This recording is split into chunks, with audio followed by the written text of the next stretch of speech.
جنگل دور ہوتا جا رہا ہے، اس لیے لکڑیاں اکٹھی کرنے کا عمل پہلے سے زیادہ مشکل ہوتا جا رہا ہے۔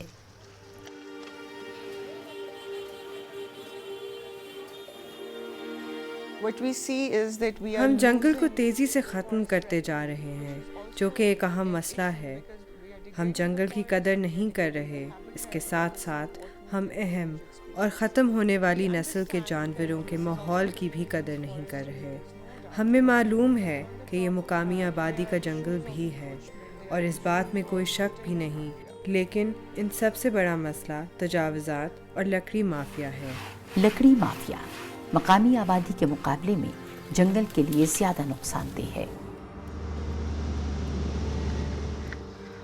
زیادہ مالی وسائل کی وجہ سے یہ مافیا مقامی آبادی کی نسبت زیادہ تیزی اور صفائی سے جنگل کو کاٹ رہا ہے۔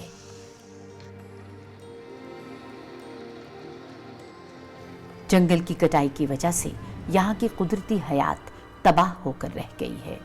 اس کے ساتھ ہی مقامی لوگوں کے استعمال کے وہ وسائل بھی ختم ہو رہے ہیں جن کی وجہ سے ان کا گزارا ہوتا ہے۔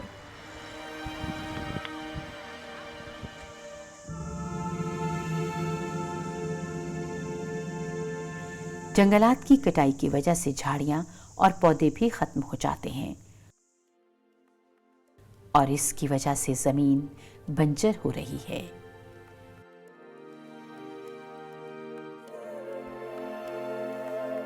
پاکستان اس معاملے میں تباہی کے دہانے پر کھڑا ہے۔ یہ دنیا کے ان ملکوں میں سے ایک ہے جہاں درختوں کی کٹائی کی شرح سب سے زیادہ ہے۔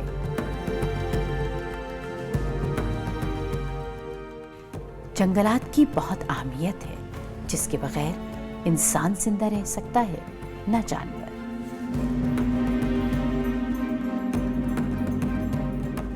ایریاز کے اندر اگر ڈیفارسٹیشن ہو اور جنگل بھی کٹ رہا ہو تو وہ زمین زیادہ اوپن ہو جاتی ہے بارش کے پانی کے لیے، اور جس کی وجہ سے یہ زیادہ تیزی سے بہنے لگ جاتی ہے، اور اس کی وجہ سے یہاں پہ یا ایسے علاقوں کے اندر مقامی آبادی کے لیے سب سے بڑی مسئلہ یہ ہو جاتا ہے کہ ان کی جو زمینیں ہوتی ہیں وہ گھر رہی ہوتی ہیں، اور ساتھ ہی ساتھ ان کے جو نالے ہوتے ہیں وہ زیادہ بڑی شکل اختیار کر رہے ہوتے ہیں۔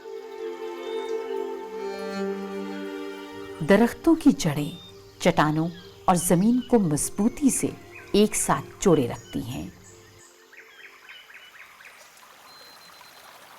جہاں زیادہ درخت نہیں ہوتے وہاں بارش کا پانی زمین کی زرخیز مٹی کو بہا کر لے جاتا ہے۔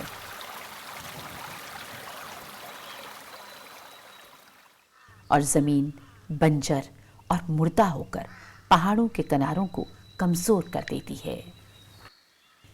پہلے سے ہی مشکلوں میں گھری مقامی آبادی مویشیوں کی جگہ اور چراگاہوں سے ہاتھ دھوتی جا رہی ہے، اور عمل اور رد عمل کو سمجھنے سے قاصر ہے کہ وہ کس حد تک اس نقصان کے خود ذمہ دار ہیں۔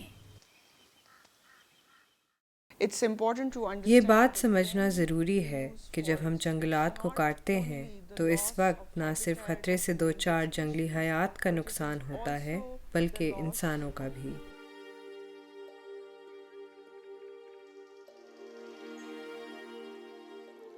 ان برے حالات کی وجہ اور دوسرے مسائل بھی ہیں۔ یہ جگہ کبھی قدرتی جنت ہوا کرتی تھی۔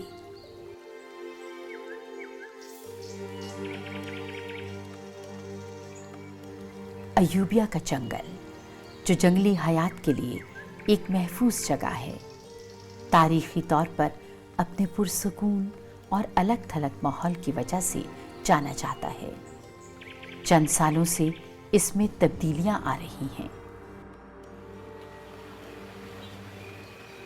یہاں بڑے پیمانے پر ترقیاتی کام ہو رہے ہیں اور ہزاروں سیاحوں کے آنے سے یہاں مختلف قسم کے مسائل پیدا ہو گئے ہیں۔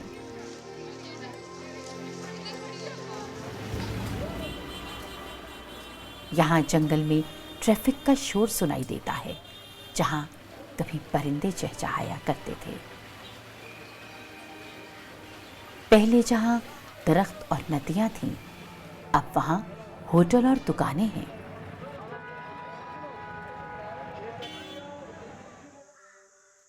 सयाहों की कसीर तादाद अपने साथ कूड़ा करकट भी लाती है। यहाँ रोजाना कूड़ा फेंका जाता है।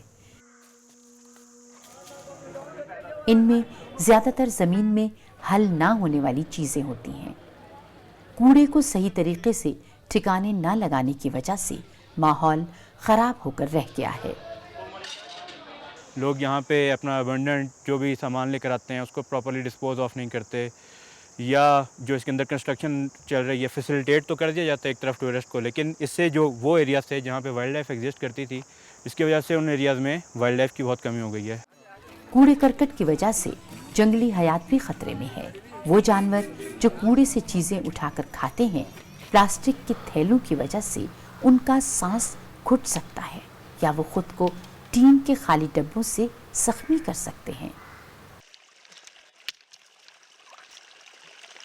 जहां कभी शफाफ पानी की नदियां बहती थीं, अब वहां कूड़े के ढेर हैं।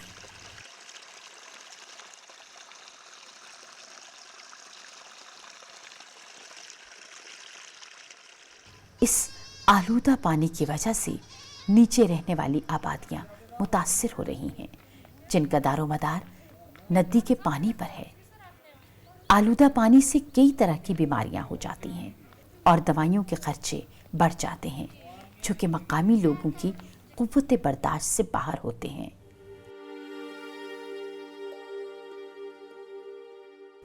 जंगल की कटाई और नाकदरी, सयाहत और आलूदगी इस जगह को तबाही के करीब ले आई है। कुछ लोगों के ख्याल में ये गुलदार ही है जिसकी वजह से उन पर तमाम मुश्किलात आई हैं। हालिया सालों में इंसानों और गुलदार का टकराव हो रहा है, क्योंकि इंसानों ने अपने रहने की जगह को वसी करके जंगल के बड़े हिस्सों को तबाह कर दिया है, जिसकी वजह से इंसान और जानवर एक दूसरे के करीब आ गए हैं। यहाँ हमेशा से ऐसा नहीं था। तारीख गवाह है कि सैकड़ों सालों से इन जंगलात में गुलदार रहा करते थे। कुछ मकामी लोगों की राय में जंगली हयात से मुतल्लिक इदारे गुलदार को जंगल में छोड़ने के जिम्मेदार हैं। ये जो पहाड़ी इलाके में हमारे ये दरख्त हैं, ये हमारी ज़ाती मलकियत से तल्लुक़ है। इनमें उनका शेर छोड़ने का कोई रिवाज ही नहीं। अक्सर लोगों की राय ये है कि महकमा जंगली हयात ने इस पार्क में गुलदार छोड़े हैं। ये बात बिल्कुल गलत है। अगर हम तारीख को देखें तो मुगलिया दौर में यहाँ गुलदार की मौजूदगी का जिक्र है। इसके अलावा किताबों में इस जगह गुलदार की मौजूदगी का हवाला भी दिया गया है। WWF पाकिस्तान ने मकामी आबादी के लिए एक प्रोग्राम तरतीब दिया, जिसमें इस बात की वजाहत की गई है कि जो जानवर अयूबिया नेशनल पार्क या महफूज जंगलात में चराने के लिए ले जाए जाते हैं, वो गुलदार का शिकार हो सकते हैं। भाई लोगों की जो है ना नुकसान हो रहा है, लोगों की बकरियों को जो मार रहे हैं घरों के अंदर आके, और तो जंगल है, मलकियत एरिया के अंदर आके मार रहे हैं।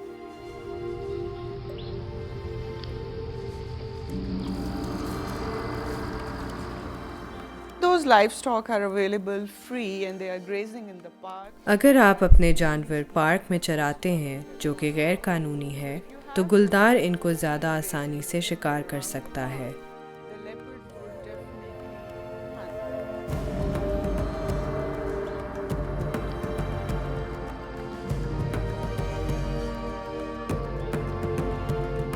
एक गुलदार जब मवेशियों को चरता देखता है तो मुमकिन है कि वो इन मवेशियों का पीछा करते हुए घरों तक आ जाए।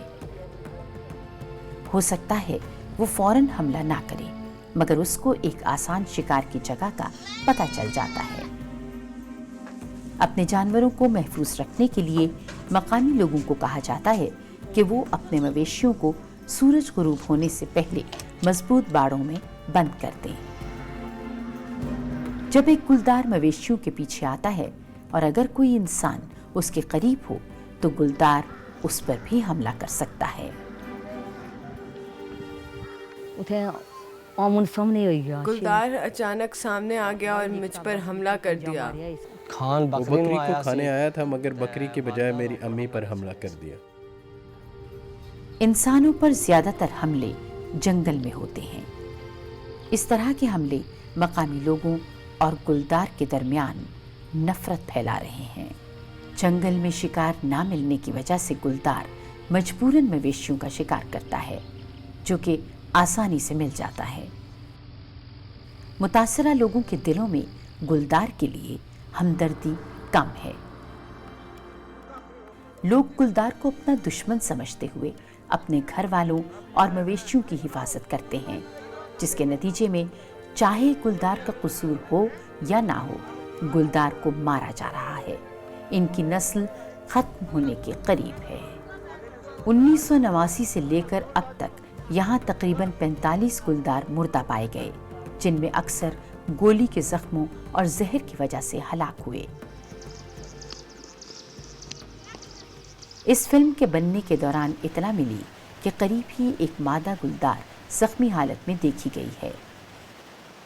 खौफजदा गुलदार को गोली मारी गई थी और नदी में गिरने से उसकी पिछली टांगें जख्मी और मफलूज हो गई थीं। वहां मौजूद लोगों के हुजूम को उस गुलदार से कोई हमदर्दी न थी, बल्कि वो उसे अपने लिए एक खतरा समझ रहे थे। जब वाइल्ड लाइफ और WWF उस गुलदार को बचाने की कोशिश कर रहे थे, वहां मौजूद मकामी लोग गुलदार के मरने का इंतजार करते रहे। नीम बेहोश गुलदार को तिब्बी इमदाद फराहम की गई, मगर वो जख्मों की ताब न लाकर मर गई।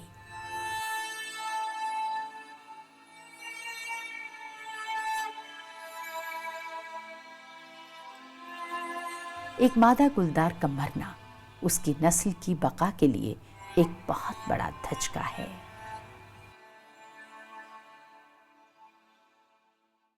अगर हमने गुलदार को तंग करने, तकलीफ देने और मारने का सिलसिला जारी रखा तो 20 साल बाद ये मुश्किल से नज़र आएंगे। शायद चंद ऊपर पहाड़ों में रह जाएं, और इसे अगले 20 से 30 सालों में मुमकिन है कि हमारे मुल्क में गुलदार सिरे से ही ख़त्म हो जाए।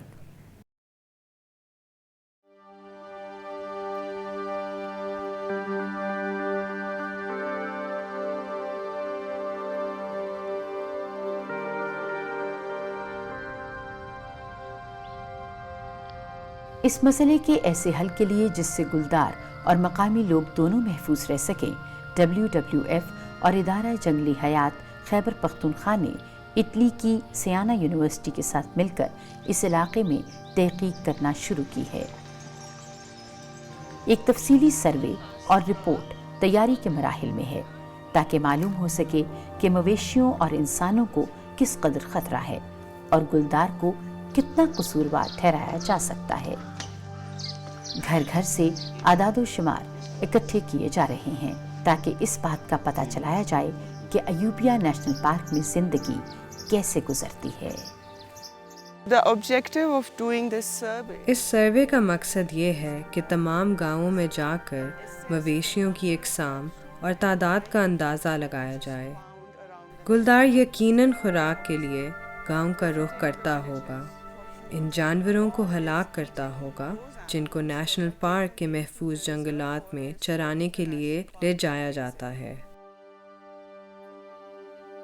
हो सकता है कि ये एक तनाज़ा हो, फिर भी तहकीक करने वाले उम्मीद करते हैं कि ये तनाज़ा मकामी आबादी के लिए आगही के प्रोग्राम तरतीब देकर कम किया जा सकता है।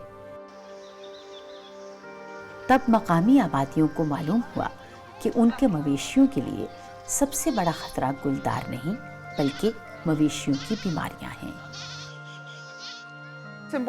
ये बात इनके लिए जानना बहुत ज़रूरी था कि इनके मवेशियों को नुकसान पहुंचाने वाला गुलदार नहीं, बल्कि बीमारियां हैं, और बीमारी की वजह से हलाकतें 50% से ज़्यादा थीं। मवेशियों को बाकायदगी से हिफाजती टीके लगाने की मुहिम से बहुत से मवेशियों को बचाया जा सकता है, जिससे मकामी आबादियों को फ़ायदा पहुंचेगा। इस तरह की मुहिम से यकीनन फौरी नतीजा निकलेगा। ہمیں آج تک نہیں پتہ تھا کہ ہمارے مال مویشی کیوں مرتے ہیں. ہم بس یہی ہمیں غلط فہمی تھی کہ کامن لیپرڈ کی وجہ سے جو ہے یہ مال مویشی ختم ہو جاتے ہیں، لیکن آج ہمیں پتہ چلا کہ ان کی اپنی مختلف قسم کی بیماریاں ہوتی ہیں جو کہ ویکسینیشن نہ کروانے کی وجہ سے مال مویشی کو ختم کر دیتی ہیں. اگر ہم اس مسئلے کا دیر پا حل چاہتے ہیں تو ہمیں معلوم ہونا چاہیے کہ گلدار کیسی زندگی گزارتا ہے. Radio tracking is the only گلدار کی حرکات کو جاننے کا واحد حل ریڈیائی رابطہ ہے. اس کو ریڈیائی پٹا لگانے سے ہمیں معلوم ہوگا کہ اس وقت جانور کہاں ہے اور کہاں تھا. کچھ عرصے بعد اس بات کا بھی اندازہ لگایا جا سکتا ہے کہ جانور کہاں جائے گا، بلکہ کس جانور کا شکار کر رہا ہے.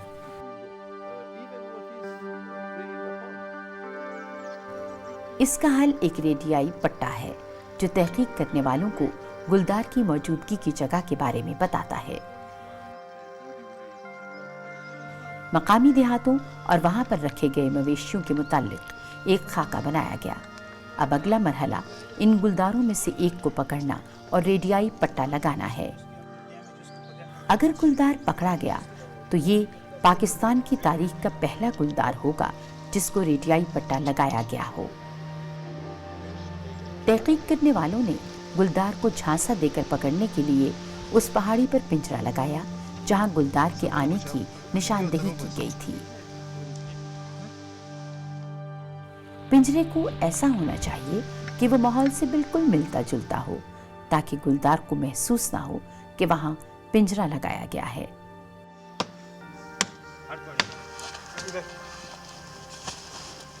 جب پنجرا لگا دیا گیا تو اس کے کام کرنے کے عمل کو دیکھا گیا کہ یہ صحیح کام کرتا ہے.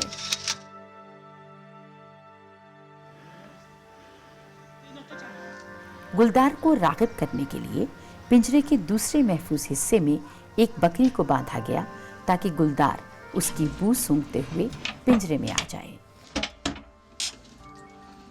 جب آپ اصل میں جانور کو پکڑنے کے لیے پنجرا لگاتے ہیں تو اس سارے عمل کی نہایت اچھے طریقے سے منصوبہ بندی کی جاتی ہے تاکہ جانور کو کسی قسم کی تکلیف نہ پہنچے اور وہ زخمی بھی نہ ہو.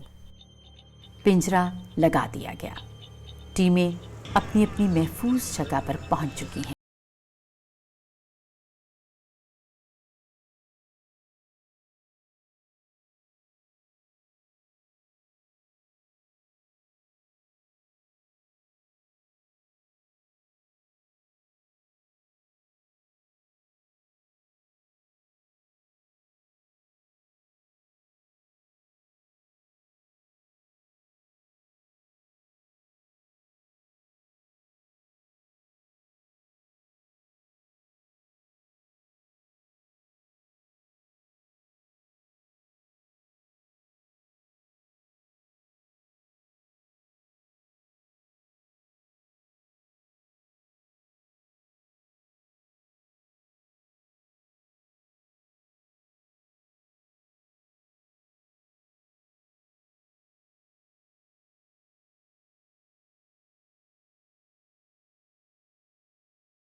جب گلدار پنجرے میں پکڑا جاتا ہے